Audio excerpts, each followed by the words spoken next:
Hey everybody, it's Corporal Speculation, bringing you another video.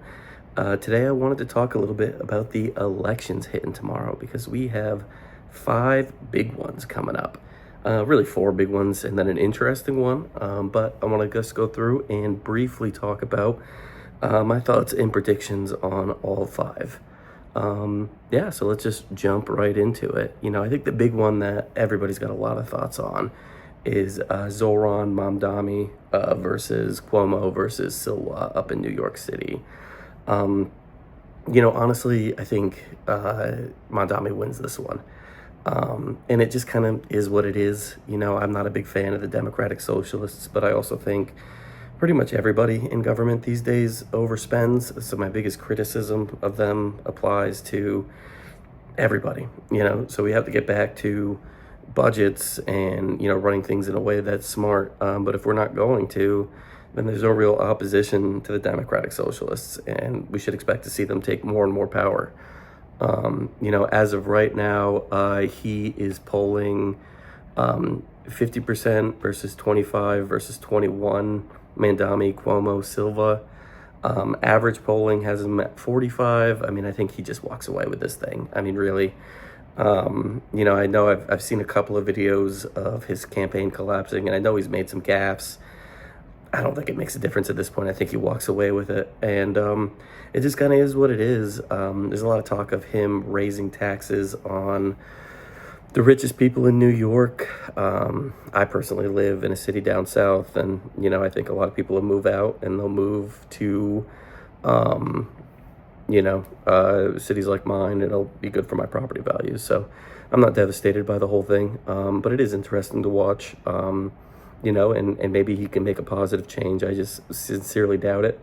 My question to Democratic Socialists, and if I've got any watching, I'd love your opinion on this. I struggle to separate what they talk about from like Hugo Chavez, or like, people of that nature. It's just kind of a scary ideology. It seems like there's a lot of hate for the upper class, and then once they take power, the upper class leaves, and then there's more hate. That being said, I think he's limited in how much damage he could do, even if he is a true communist. But it'll be interesting to see. Maybe he could find a new way forward and make some positive changes for the people in New York. Generally, though, I think he's going to struggle to get any of his campaign enacted. And we're going to see more liberal policies with regards to criminal justice and things of that nature.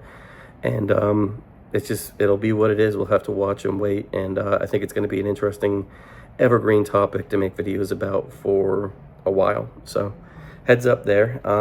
Next one I want to roll into, the one that I'm actually the most interested in, is the New York governor's race, which is at a dead heat right now. 42-42 with Mikey Sherrill and Jack Ciattarelli. It's really interesting to see this one going as hard as it is. I think the Mamdani race weighs heavily on it, and then Mikey had some corruption allegations from when she was in military school, and I don't know. It'll be interesting to see how that impacts, and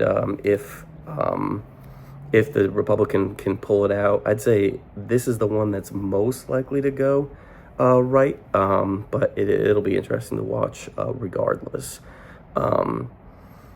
So next up, I want to talk about the Virginia governor's race. I think this one's probably a lock for Democrats as well. Abigail Spanberger versus Winsome Earl Sears. Abigail is up by right around 10 points in the polling. Now, she's saying she's got internal polling that says it's much closer than it is. And these polls do generally tend to skew towards the Democrats. I'm not sure why that is. It's just a thing that I've noticed over the years that I've been watching. So that might be true. But that being said, it's not like if her internal polling showed a blowout, she would say that. I generally think that, she's not a super strong candidate on the Republican side, and Abigail probably walks away with this.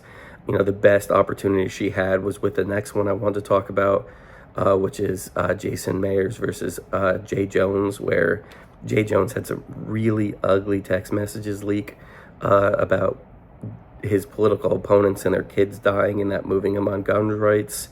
Just really, really ugly stuff. And they tried to make that stick to Abigail. And it's tough when it's like a third party thing. I mean, she didn't say it, so it's going to be very difficult to get somebody not to support a candidate because they didn't condemn a member of their own party enough. I mean, I think we all kind of wish we lived in a world where, if somebody on our side says something truly terrible and we don't condemn it, that has a negative impact on our popularity. But I think we just kind of generally don't live there, and we have to see reality for what it is. And the reality is this has happened many, many times over, and it just doesn't really have much of an impact. But with the Jason Mayers, Jay Jones race, it does look like the Republican Jason Mayers will pull that one out, which is fair. I mean, you can't be an attorney general and, wanting your political opponents to die. It's just, it's just crazy that he was, it's one of the most spectacular instances of, self-sabotage that I've ever seen. And, allegedly he was texting his political enemies with this type of stuff, like have a little bit of common sense. And, if I'm a liberal, I'm not that worried about it. Really, you gotta question the general competency of somebody that would let a mistake like that happen. And if they get in power, they may do something to give the whole party another black eye. They've already given the left-wing party a black eye. So I wouldn't be super stressed about that. I'd be much more worried about the governor's race, which it does look like they're going to walk away with. And then the final one that I wanted to talk about was the California Proposition 50, which is on the ballot for the 4th as well. So these elections are all happening on the 4th. So that's going to be interesting. That's going to give California the right to redistrict their maps. It looks like with the grand scheme of things, with gerrymandering and redistricting efforts, the Republicans are going to come out way ahead regardless, which maybe I'll do another video on at some point. But this will essentially balance out Texas. A lot of people are talking about this one like it's a shoo-in for the left. I don't really think so. I mean, these propositions tend to struggle more than people think. It's not a general election. There's going to be a lot of people at the polls for a lot of reasons. And generally, if people don't know what a proposition is, they just vote no.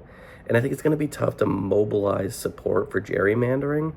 I mean, both sides do it. Everybody's done it. I mean, it goes all the way back to almost the start of the country. It's just kind of part of the American politic. But it is kind of a faux pas. And I think you're going to really struggle to mobilize masses to go out and, support an effort for, gerrymandering.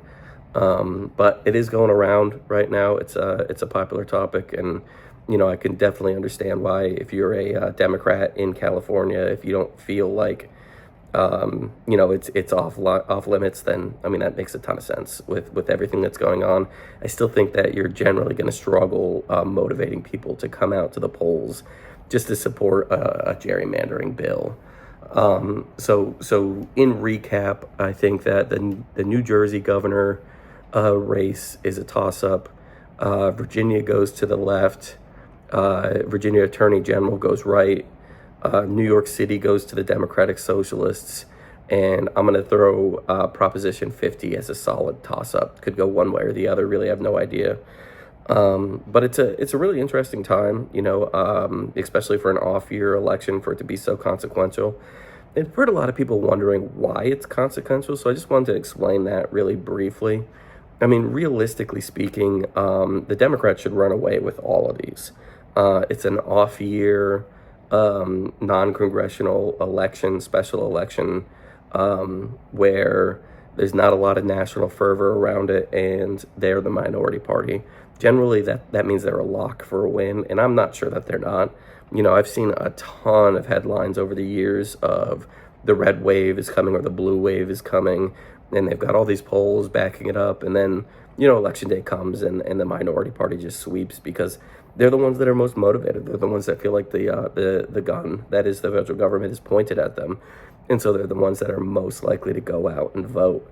I will say, if the left does sweep, which I think is a strong possibility, it's really not particularly catastrophic for the right.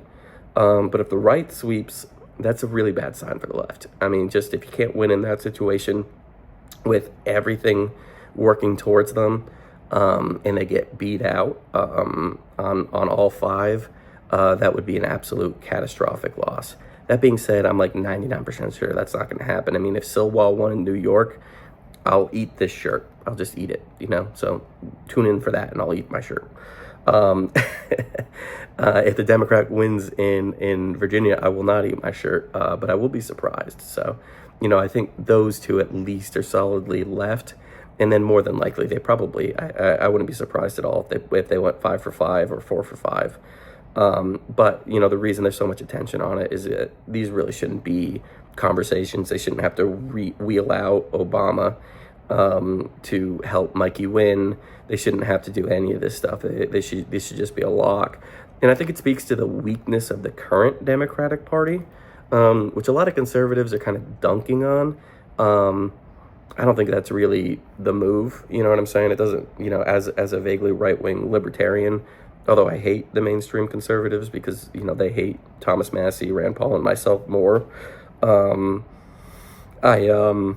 don't think it's a real win for us because, the ones that are generating the power are the Democratic Socialists. And I think more than likely what we're seeing is kind of the snapback to the Trump populism in 2016 that took over the Republican Party. And we're probably getting ready to see something similar in left-wing populism coming from that side. So I don't think it's like a big cause for celebration that the Democratic Party is so weak. I think it's probably, power abhors a vacuum, and they're not going to stay down forever. That being said, the question, though, is if democratic socialism can appeal to the wider United States audience, which I'm not sure that it can, but it is a possibility, especially with younger people. And a lot of conservatives, that scares them, but I think the reason that that's happening is because, inflation. It's just, and I talked a little bit about the gold standard and inflation and all these issues that we're facing in my last video. And it's just so true. The longer that we spend on fiat currency and the more inflation that we see, the harder it becomes for a young person to start a family and get a house. And the easier it is to say, screw this system. These socialists have really good points. I want to work on that side. I want to be in that party. As an example, I'm 36. I got my first car, $2,000. It was used, you know what I'm saying? But $2,000 for my first car. And I was talking to my good friend who's a Democrat, and he was just painting a situation where somebody got into a car accident, and how that can financially ruin them. And I'm like, man, in high school, that wouldn't have ruined me. I would have been okay. $2,000 wasn't that much. I could have asked my parents for a little bit of help.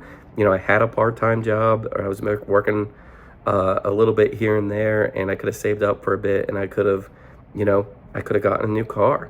And as long as that's not the case, and the American dream is getting harder and harder to accomplish, we shouldn't be surprised when things go more and more radical. So I would say to anybody on either side that's concerned about, radicalization, and things getting worse and worse in our country, is really one of the most important things we got to look at is getting back on a sound money and stopping the creep of inflation so that wages can recover a little bit, and then people can get back to work. It's the only thing that works. Raising the minimum wage doesn't work. There's no government policy that can fix this. The only answer is to have sound money. As long as 50% of every transaction that's happening in the country is a rapidly decreasing dollar, then the situation is going to get worse and worse from here, and we're going to see more and more rising, political radicals. But regardless, I want to wrap up here. Tomorrow promises to be a really interesting day to see how this all goes. I generally think that the Democrats are going to do very well. Be interesting to see how Jack does in New Jersey. But outside of that, I do think that they're going to probably sweep this. But I wouldn't be shocked to see if only the big two, Mamdani and Abigail, went left and the rest went right also. But I do tend to think that, we'll see 4 out of the 5 big ones break for the left. But that's all I got for today. Thanks, everybody. Throw me a like. a subscribe. If I got something critical wrong, hit me a comment. If you're a Democratic Socialist and you have the answer, for what are the key differences? Why did the Hugo Chavez regime fail? Where a Mandami, administration would succeed. I'd love the answer. I'm just interested. And I won't take your head off. I'm just curious. But that's all I got. Thanks everybody, and have a fantastic day.